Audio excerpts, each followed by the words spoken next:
Hello friends, आज के इस वीडियो में आप सभी का स्वागत है। आज हम पढ़ने वाले हैं क्लास 9th मैथ का 8वां चैप्टर।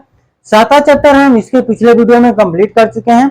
वहां पे एक प्रश्नावली रह चुकी है 7.5, जिसको एमसीक्यू बोलते हैं। उसमें का क्वेश्चन सारा रह गया है, उसको हम इसलिए छोड़ दिए। वहां पर आप खुद से करेंगे, क्योंकि उसमें वो जो प्रश्नावली है उसमें सारे प्रश्नावली का मिलाकर दे देता है। कुछ कुछ क्वेश्चन उठाकर वहां से, मतलब उसी तरह के क्वेश्चन देता है, सारे प्रश्नावली से ही देता है वहां पे। ठीक है, तो इसीलिए उसको हम नहीं करवाए। आज हम करवाने वाले हैं, आपका अध्याय है यानी चैप्टर है 8, जिसका नाम है चतुर्भुज। क्या है?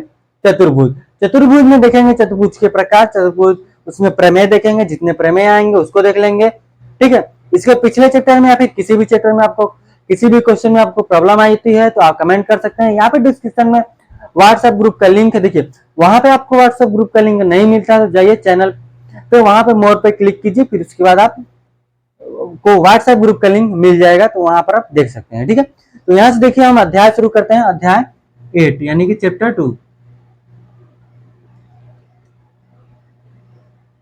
अध्याय 8 हम देखिए अध्याय देख रहे हैं 8, जिसका नाम है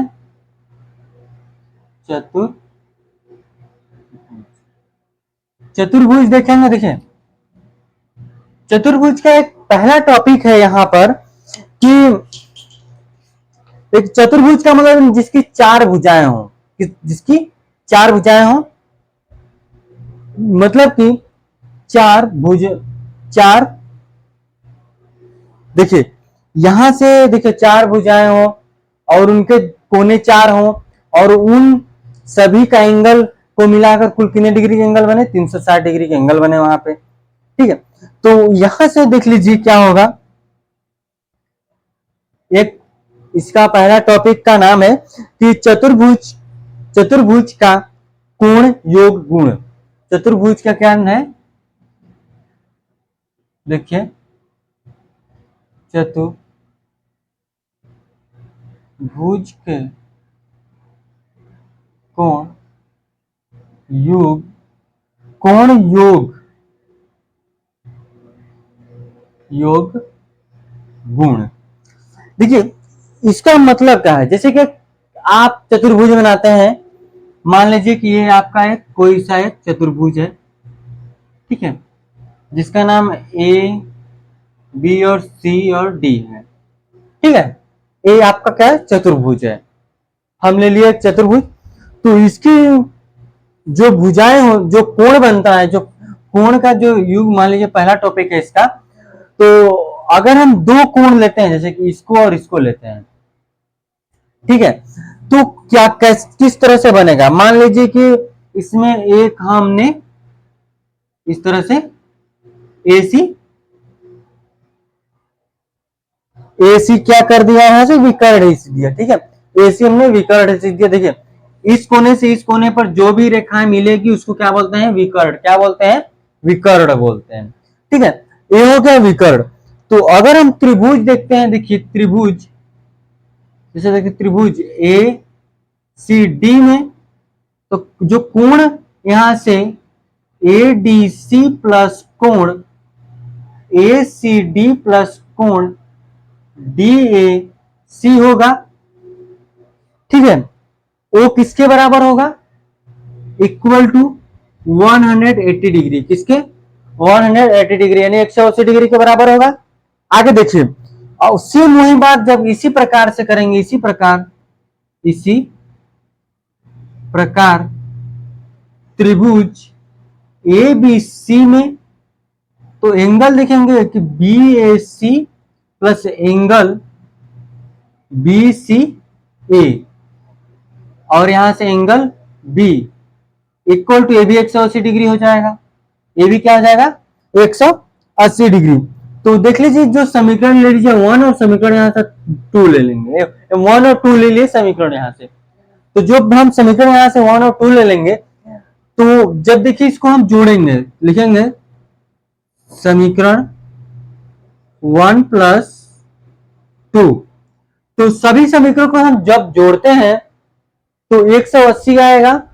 सब देखिए यहां से, जब देखिए ए डी सी तो अलग हो गया, यहां जब देखेंगे कि ए सी बी और बी सी ए जब ऐड करते हैं तो क्या आता है कि डी सी या कि बी सी डी आ जाएगा, फिर डी सी बी पाते कि यानी एंगल यहां से तब निकलेगा। देखिए यहां से हम मिलाते हैं, देखिए ये जो एंगल है ए वाला कौन सा है, बी ए सी है। सेम बात वहां पर है, यहां पर क्या है, डी ए सी है। इसको और इसको जब जोड़ेंगे तो एंगल ए पूरा ए आएगा, ए एंगल आएगा, तो यहां से आप लिख लीजिए एंगल ए प्लस, अब देखिए बी सी ए, बी सी ए, यहां देखिए बी सी ए, यहां पर इस वाले पर बी सी ए देखिए, और फिर उसके बाद यहां से ये वाला ए सी ए, जब ए सी ए और बी सी ए को जब जोड़ेंगे तो एंगल सी आएगा। ठीक है, आप पहले बी लिख लीजिए, यहां से बी लिख लेंगे, फिर उसके बाद एंगल सी लिख लेंगे, फिर उसके बाद एंगल आपका डी है, plus angle D equal to इसको, ये क्या है 1 है, 180 180 ऐड करेंगे तो 360 आएगा, 360 डिग्री आ जाएगा। तो यही होता है क्या कि चतुर्भुज के कोण योग गुण का नियम यही बोलता है कि चारों कोणों का योग कितना होना चाहिए, एक 360 डिग्री के बराबर होना चाहिए। आगे एक और है टॉपिक है जिसका नाम है चतुर्भुज के प्रकार। क्या है, चतुर्भुज के प्रकार। तब से आप इसका स्क्रीनशॉट लीजिए, हम इसको इरेज करते हैं। ठीक है, टॉपिक देखिए यहां से, चतुर्भुज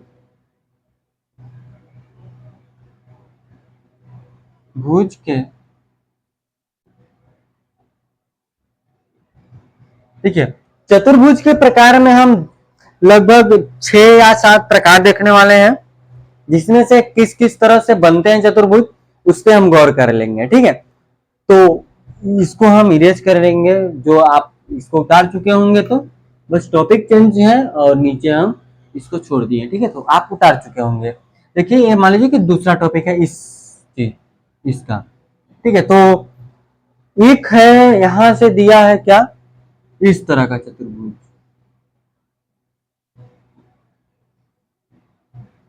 ये मान लीजिए ए बी सी और डी है, ए बी सी डी एक चतुर्भुज है। तो जो चतुर्भुज ए बी और सी डी है, ए बी सी डी चतुर्भुज है, ए बी के समांतर है डी सी, ए बी के समांतर होगा, सम्मुख भुजाएं क्या, सम्मुख भुजाएं क्या हो जाएंगी, समांतर हो जाएंगी। जैसे कि देखिए ए बी के समांतर डी सी हो जाएगा। ठीक है, ए बी के समांतर डीसी हो जाएगा, उसकी सम्मुख भुजाएं क्या है, समांतर है। ए आपका पहला है, पहला नंबर का है।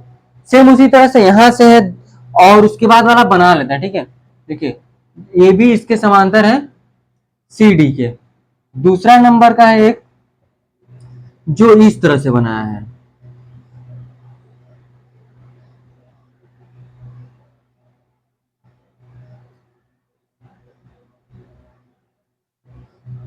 इस तरह से है, ये किस तरह से है, ये थोड़ा सा लंबा है, ये तीसरा नंबर डाल लेते हैं, और एक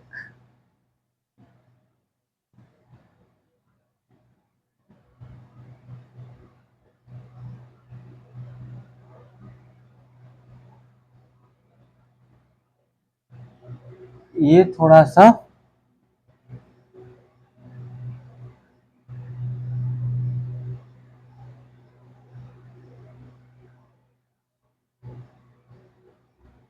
इस तरह से, ये देखिए ना, इसकी जो ये भुजाएं बराबर होंगी, इसकी सभी भुजाएं बराबर है, थोड़ा सा आप नाप कर बनाएंगे तो सही रहेगा। ठीक है, एक और है,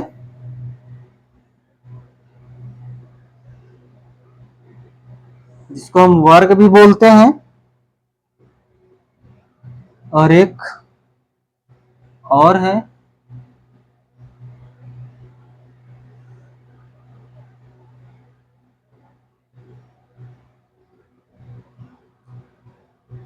ये है ए बी सी डी, यहां से ए बी सी डी, ये A sorry D E F G, यहां से हम लिख लेंगे पी क्यू आर एस, ठीक है, लिख लेंगे पी क्यू आर एस। फिर उसके बाद हम यहां से लिख लेंगे M N R S, M N R S, ठीक है। ये आपका है यहां से। तो जब देखिए ना, ये त्रिभुज की सम्मुख भुजाएं बराबर हैं, फिर उसके बाद जितने त्रिभुज हैं, चतुर्भुज है, यानी कि सभी की जो सम्मुख भुजाएं भी बराबर है, इसकी सम्मुख भुजाएं बराबर हैं, किसी की सभी भुजाएं बराबर हैं, समझिए बात को। लेकिन देखिए यहां से अगर हम बात करते हैं तीसरे में, तो यहां पर क्या है, जो तीसरा है, तीसरे में इसमें जो एंगल है वो 90 डिग्री का एंगल बना है।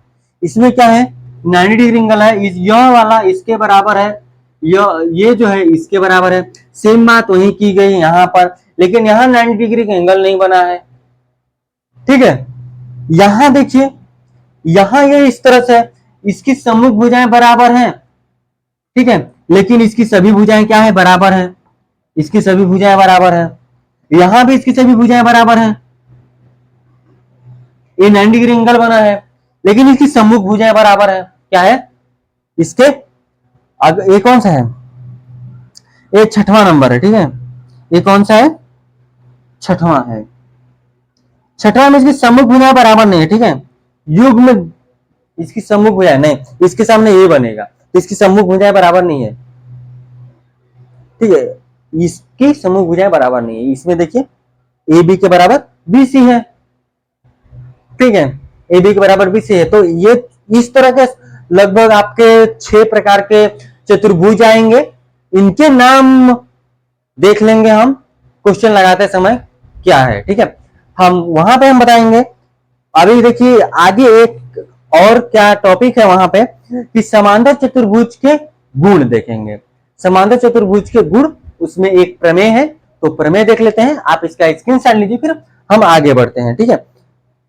तो पहले हम देखिए प्रमेय पहले लिख कर आते हैं, तो आप इसका स्क्रीनशॉट लीजिए, वो टॉपिक पहले देख लेते हैं, ठीक है। टॉपिक का कहने का मतलब क्या है, इसको ये सब देखिए बुक में है, बस समझाने के लिए यहाँ पर बनाए हैं, नहीं तो ये सब बुक में है, आप थोड़ा सा देखेंगे तो समझ में आ जाएगा किस तरह से है। यहां से देखिए यह है, क्या है, समांतर चतुर्भुज, ठीक है, समांतर चतुर्भुज के गुण, के गुण, देखिए हम समांतर चतुर्भुज के कुछ गुण देख रहे हैं, यहां से इसका कहने का मतलब क्या है, ठीक है। इसी के अंतर्गत ये जो प्रमेय है ना 8.1, प्रमेय क्या है, देखिए प्रमेय है 8.1 का, ये प्रमेय है, इसको हम देखेंगे, ठीक है। ये जो टॉपिक है ना समांतर चतुर्भुज के कुछ गुण, तो पहले प्रमेय है, तो प्रमेय देख लेते हैं, आप पहले लिख कर आ जाते हैं, ठीक है, फिर ही तभी करते हैं, ओके, लिखने में इसको टाइम लगेगा, और तो इसका स्क्रीनशॉट लीजिए। चलिए यहां से हम लिख कर आ चुके हैं, आप, यह प्रमेय है समांतर चतुर्भुज के गुण का फर्स्ट प्रमेय है, यहां से प्रमेय 8.1 है, ठीक है।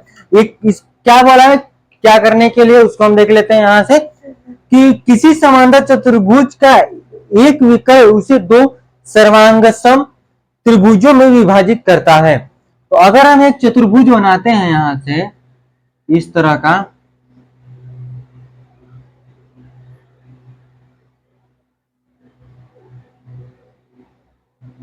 ए बी सी और डी, यहां से ए सी एक विकर्ण ले लेते हैं, ए सी क्या विकर्ण लेते हैं। तो दो त्रिभुज यहां से बनते हैं, ए बी सी और ए डी सी, दो त्रिभुज बने, आपको दिख रहा है यहां से। तो लिखते हैं, यहां से हम हल करेंगे कि देखिए ना, इसको कहने का मतलब क्या था कि किसी समांतर चतुर्भुज है, जिसकी समांतर चतुर्भुज है, ठीक है, चतुर्भुज का एक विकर्ण उसे दो सर्वांगसम त्रिभुजों में विभाजित करता है। तो दो त्रिभुज लेते हैं, उन दोनों को क्या करते हैं, दोनों को सर्वांगसम प्रूव कर लेते हैं, ठीक है। तो लेंगे त्रिभुज, कौन कौन सा लिखेंगे, त्रिभुज ए बी सी तथा त्रिभुज ए डी सी में जो ए बी है वो समांतर है सी डी के, ए बी समांतर है सी डी के और है भी। और उसके बाद तथा ए सी चतुर्भुज का विकर्ण है। एसी क्या है, चतुर्भुज का विकर्ण है। तो यहां से जब देखेंगे ना कि जो एंगल जो बी होगा वो एंगल डी के बराबर होगा। क्या है कि जो एंगल ए है एंगल डी के बराबर होगा ना। या फिर अगर ए बी ए सी देखते हैं तो ए सी दोनों त्रिभुजों में उभयनिष्ठ है, ए सी दोनों त्रिभुजों में उभयनिष्ठ है, उभयनिष्ठ है। तो पहले इसको लिख लीजिए, इतना क्लियर हुआ। तो अब लिखेंगे जो AC है, AC है वो CA के बराबर है, या फिर AC ही लिख लीजिए, क्या है, उभयनिष्ठ। क्या लिखेंगे इसको, उभयनिष्ठ लिख लेंगे, इसको हम लिखेंगे उभयनिष्ठ। आइए आगे कोण देखते हैं, कोण देखेंगे, कोण BAC बराबर होगा कोण DCA के। देखिए कोण BAC बराबर होगा DCA के, किसके अनुसार बताइए, ये आप पढ़े होंगे तो पता होगा कि एकांतर कोण से, किसके, एकांतर कोण, एकांतर कोण का युग्म, एकांतर कोण का युग्म है, ठीक है। तो यहां से ये क्लियर हुआ, ठीक है, समझ में आ गया। तो देखिए, और हम साइड भी लिए हैं ना कि ए बी क्या है, ए बी सी डी के समांतर है। तो एक एंगल हो गया, दो साइड हो गए। तो हम इसको क्या लिख सकते हैं कि देखिए, और एक लिख सकते हैं क्या कि जो बी सी ए है, यहां देखिए एंगल नहीं लेते, साइड नहीं लेते, ठीक है। देखिए हम क्या लिए थे कि बी ए सी लिए थे, इसके बराबर डी सी ए के। जब हम इसको ध्यान से देखिए, जब हमने बी ए सी इसको लिए थे, इसको बराबर लिए हैं यहां पर डी सी ए, तो इसको हम इसके बराबर लिख सकते हैं। देखिए क्या लिखेंगे यहां से कि जो बी, ठीक है, क्या है, बी सी ए है, बी सी ए है, वो किसके बराबर हो जाएगा, सी ए बी के, या फिर डी ए सी भी लिख सकते हैं। क्या लिख सकते हैं, D D A C, D C, एक भी किसके अनुसार, एकांतर कोण युग्म, ठीक है। तो देखिए एक साइड हो गया, दो एंगल हो गए, तो आप लिख सकते हैं कि त्रिभुज ए बी सी सर्वांगसम होगा त्रिभुज ए डी सी के, किसके अनुसार, side sorry angle side angle सर्वांगसम नियम के अनुसार क्या हो जाएंगे, सर्वांगसम प्रूफ हो जाएगा। यहां से क्लियर हुआ।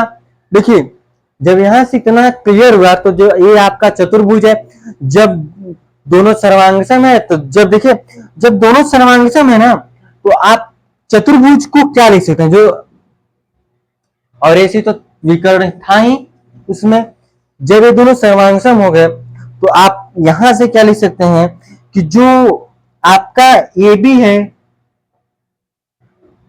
जो ए बी है वो डीसी के बराबर हो जाएगा, जो ए बी और डीसी के बराबर हो जाएगा, और जो एडी है वो सीबी या बीसी के बराबर हो जाएगा। जब यहां से हम सर्वांगसम चतुर्भुज को प्रूव कर दिए और यहां से हमने पहले उसमें विकर्ण लिया, विकर्ण से दो सर्वांगसम त्रिभुज बना। त्रिभुज वो बोला था मतलब प्रूफ करने के लिए, तो प्रूफ कर लिए, तो वहां से हमको पता चल गया कि ए बी डीसी के बराबर हो जाएगा और एडी बीसी के बराबर हो जाएगा। तो इसी तरह से एक और हम यहां से कर लेंगे प्रमेय, प्रमेय 8.2। आप इसका स्क्रीनशॉट लीजिए, हम आगे बढ़ेंगे। क्वेश्चन समझ में आ गया होगा ना, और आप उसको उतारते रहिए, हम क्वेश्चन चेंज कर लेते हैं यहां से। प्रमेय है 8.2 का, इसमें बोला कि एक समांतर चतुर्भुज में सम्मुख भुजाएं बराबर होती हैं। देखिए, एक समांतर चतुर्भुज में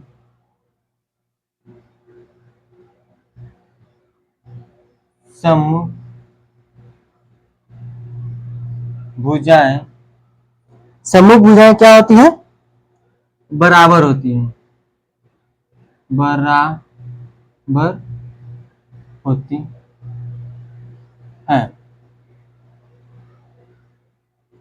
अभी देखिए बराबर किए है ना, तो हमको क्या करना है कि आप पहले ये सब सिद्ध कर चुके हैं कि समांतर चतुर्भुज की विकर्ण उसे दो त्रिभुजों में विभाजित करता है, सर्वांगसम त्रिभुजों में यहां से विभाजित करता है। तो वहां से हमको पता चल जाता है ये ए बी डीसी के बराबर है, एडी बीसी के बराबर है यहां से, ठीक है। तो ये तो पता चल गया, ये प्रमेय था जो भी हाँ भी सिद्ध किए हैं ना, ये सिद्ध किया है समूह भुजाएं बराबर होती हैं, ठीक है। तो आज के लिए बस इतना रखते हैं, और जो प्रमेय बच रहा है 8.3 उसको भी हम कर लेंगे नेक्स्ट वीडियो में। तो आज के लिए बस इतना रखते हैं, ठीक है। तो धन्यवाद।